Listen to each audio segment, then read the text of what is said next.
Olá, pessoal do Terceirão, tudo bem? Como que vocês estão? Ei, pessoal, era pra gente estar todo mundo junto já, né? Clima de arraiar, ensaiando, mas enfim, né? As situações agora que a gente tem que pensar e a gente tem que nos resguardar, não é verdade? Bom, pessoal, não é por isso que a gente vai desanimar e deixar nossos estudos de lado, né? A gente tem um grande futuro aí pela frente, vocês têm Enem daqui a pouco, a gente pensa que tá longe, mas não tá. A gente tem os vestibulares. Não vamos desanimar, pessoal, não vamos desanimar, certo? Nós somos fortes, nós somos lutadores e é assim que a gente vai continuar seguindo. Bom, e é por isso que eu estou aqui então para trazer para vocês o conteúdo dessa semana, tá? Vamos então falar na aula passada, né, na atividade passada, vocês trabalharam aí o processo de migração, né? A população, a gente vem trabalhando nessa dinâmica populacional, os conceitos dentro dessa dinâmica populacional. Vocês então entenderam um pouquinho aí, né, do como que é essa migração, como que ela acontece, quais as formas. Bom, e na aula de hoje nós vamos falar então da ocupação do território brasileiro. Como que o nosso país foi ocupado, né? Então a gente não pode deixar de falar da nossa casa, não é verdade? E vamos começar então a falar sobre a nossa casa, o nosso território.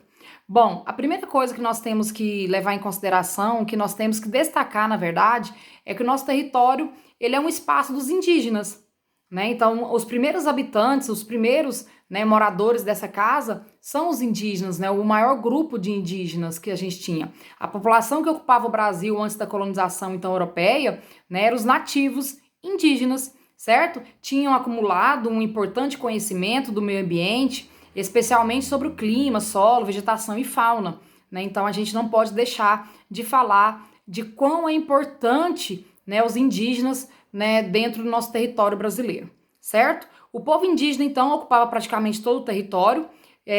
Os principais que a gente pode citar aqui: Tupi, Tucano, Aruaque, Guarani e assim por diante. Né? São algumas tribos, grandes tribos indígenas, muitas delas já extintas, né, infelizmente, mas ela é a nossa base de ocupação desse grande território que é o Brasil.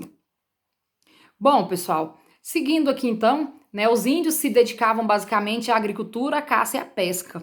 Né? Então eles sobreviviam, né, produzindo seu próprio alimento, eles caçavam, eles, né, pescavam e assim garantiam a sua subsistência. Seu cotidiano estava ligado à obtenção de alimentos, à guerra, à produção de armas e instrumentos de caça, e à construção de moradias, né, e às realizações de grandes rituais da cultura indígena. Não existia entre a população indígena a noção de propriedade particular. É importante vocês ter essa observação, porque eles não tinham aquela coisa, é minha casa, é meu território, né? Não, eles viviam em comunidade, certo? Viviam em benefício de todos, tá ok? Bom, as nações que mais se destacaram na expansão marítima na Europa foi a Espanha e Portugal.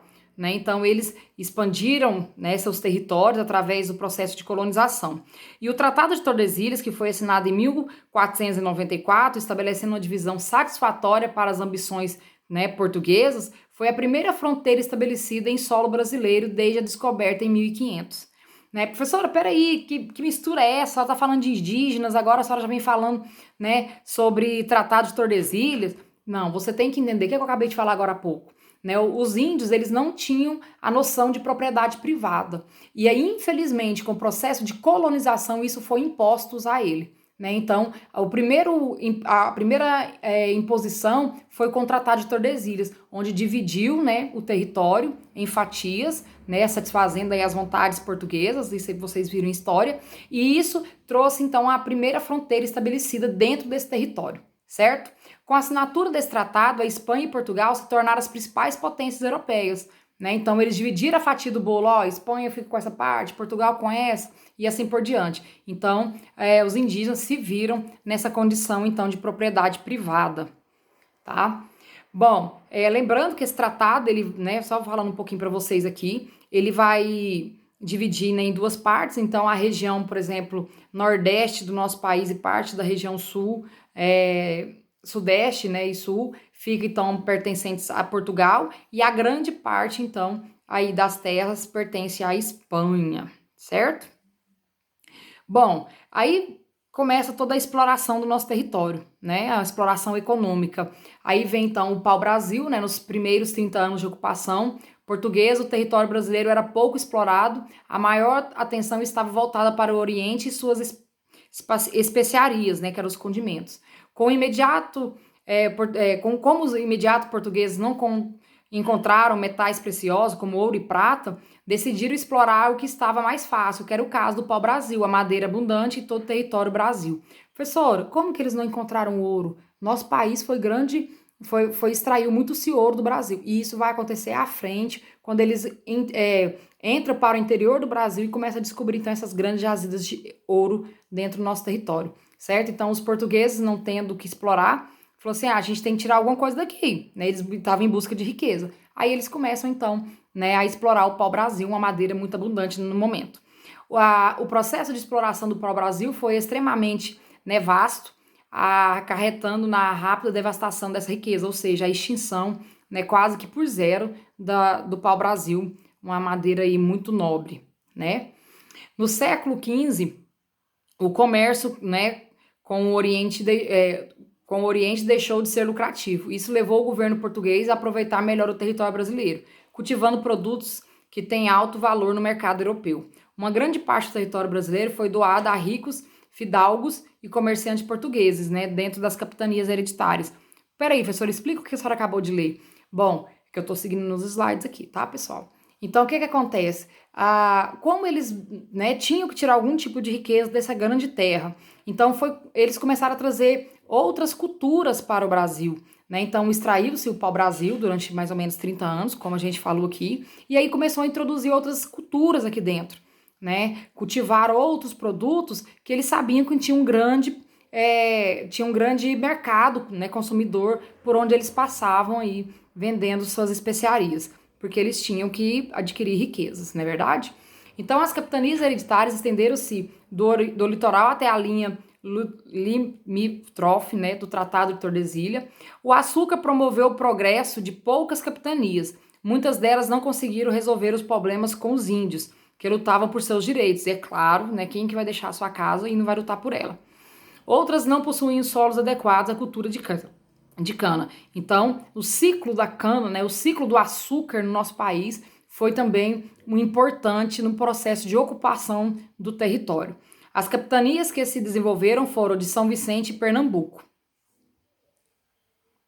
Bom, aí, né, a gente tem as capitanias hereditárias aqui, a gente, né, Maranhão, Ceará, né, Pernambuco, Bahia de Todos os Santos, Ilhéus, Porto Seguro, Espírito Santo, São Tomé, são nomenclaturas que foram dadas, então, a esse território, todo esse território, né, das capitanias hereditárias aí ocupadas pelos portugueses, né, então, esse território, né, essa ocupação de território, a gente tem que levar em consideração esses grandes ciclos comerciais, vamos dizer assim, para então, de alguma forma, render suas riquezas, né? Porque eles estavam em busca de só dinheiro.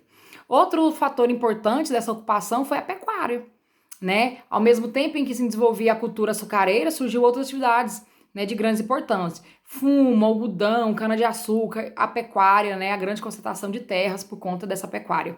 A pecuária, a partir do século XVII, foi muito utilizada para povoar o interior o interior da região Nordeste, principalmente.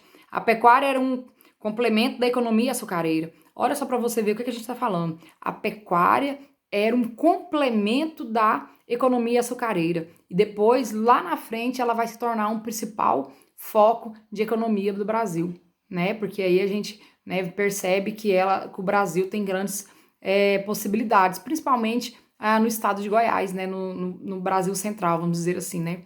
Então, a pecuária ela vai ganhar uma força diferenciada depois do ciclo do ouro. Bom, essa pecuária, né, ela também vai se estender para outras regiões.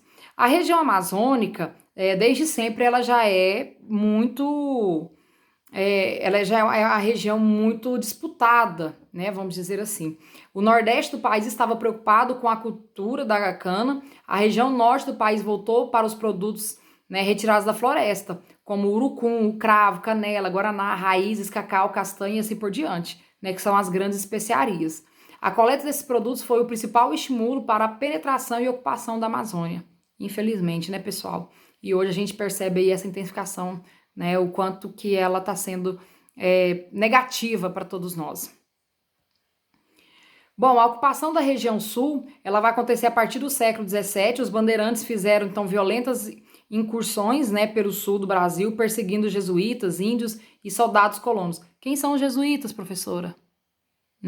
Quem são os jesuítas? São aqueles, né, que vão em nome da igreja. São aqueles colonizadores que vão em nome da igreja, certo? Assim, a coroa portuguesa estabeleceu uma colônia no estado de Santa Catarina, dando início à criação de gado na região.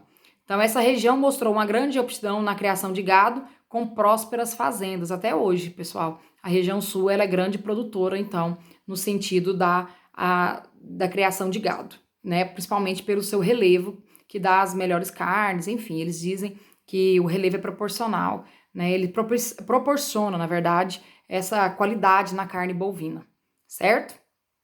Então, grandes criadores. A gente não pode deixar de falar do café. O café também foi um dos que mais impulsionaram, né, a ocupação do território brasileiro. Foi o principal responsável pelas transformações econômicas, sociais e políticas do Brasil do século XIX. Graças a esse produto, o Brasil foi inserido nos mercados internacionais, possibilitando a relação assalariada e a acumulação de capital. Aqui a gente já entra naquele processo de industrialização. O Brasil passou por ser um superávit na balança comercial, teve início a construção de uma infraestrutura para escoar a produção. Então, o Brasil ele se reestruturou, né, a partir do ciclo do café. E essa ocupação fica mais forte ainda, certo? A borracha também, o ciclo da borracha, né, a partir do século XIX, o Brasil estava inserido no mercado internacional como grande fornecedor de matéria-prima. Em plena Segunda Revolução Industrial, a demanda por produtos era grande, uma das mercadorias mais requisitadas era a borracha, para abastecer as indústrias automobilísticas, tá, por conta dos pneus dos carros. O látex, né, matéria-prima da borracha, é extraído da seringueira, espécie vegetal abundante na região amazônica.